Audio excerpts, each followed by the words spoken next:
la bataille, le démon pense qu'il a gagné. Mais il y a ce petit nombre des élus, ce petit reste fidèle.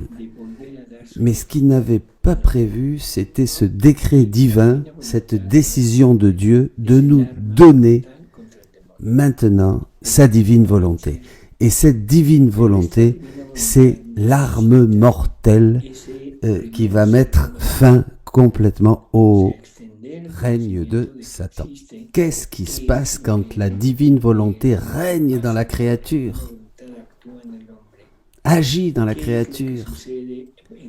Qu'est-ce qui se passe dans le monde de Satan quand cette divine volonté est mise en œuvre par la créature? Qu'est-ce qui se passe en Dieu quand cette volonté agit dans l'homme qui cherche et vit dans sa divine volonté? En quelques paroles, si la vie divine commence à vivre dans une âme, le premier que cette créature doit commencer à comprendre, c'est que la vie divine se répète en elle, se biloque en elle, se multiplie en elle. Et qu'est-ce que veut la vie divine? La conversion de tous les hommes. Et surtout, la conversion des méchants. Je ne suis pas venu pour les justes, dit Jésus, mais pour les méchants, pour les pécheurs. Donc toute l'action de ce petit reste fidèle, de ces élus qui choisissent la divine volonté, est pour faire des réparations, pour réparer Jésus, pour réparer la divine volonté, pour réparer pour tout le mal qui s'est fait, pour toutes ces tristesses du monde, pour tout ce que Jésus continue de souffrir. Il faut réparer. Et quelle est la vraie réparation? Qu'est-ce que veut Jésus? Que tu ailles le consoler? Que tu deviennes la Véronique pour aller lui sécher ses larmes et essuyer son sang? C'est ça qu'il veut Jésus?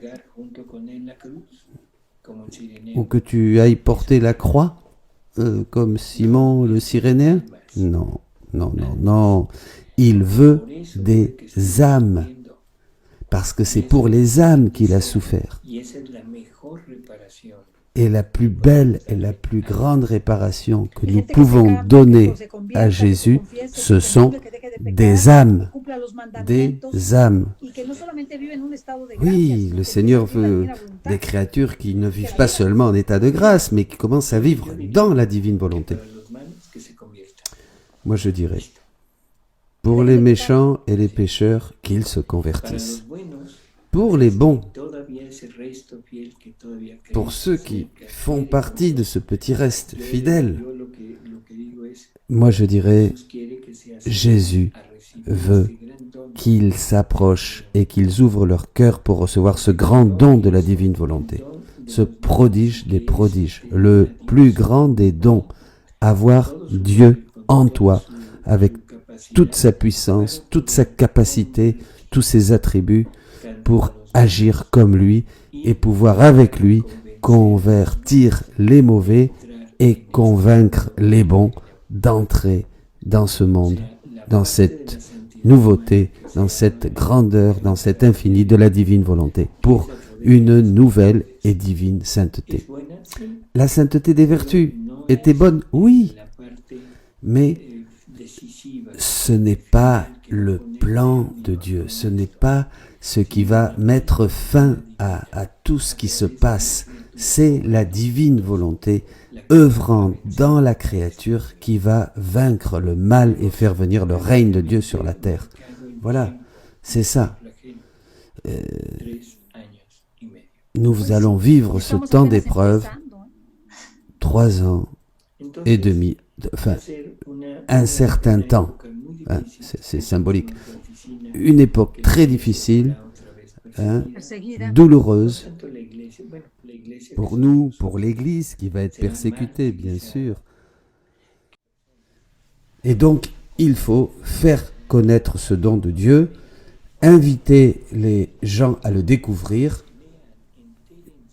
lisez, prenez, même si vous ne connaissez pas encore, prenez le risque de lire, de découvrir, de connaître, vous, les catholiques, pour vraiment entrer dans cette bataille avec votre Dieu. Est-ce que vous voulez prendre des risques pour Jésus? Ce n'est pas s'enfermer dans sa maison et puis pour prier comme on priait avant. C'est sortir de manière spirituelle, pas de manière physique, sortir avec toute cette puissance de la divine volonté en toi, à travers tes actes. Ce sont nos actes qui deviennent des armes qui agissent dans le monde entier et illuminent les cœurs et les consciences. Et leur faut voir qu'ils sont mal. C'est ça l'important.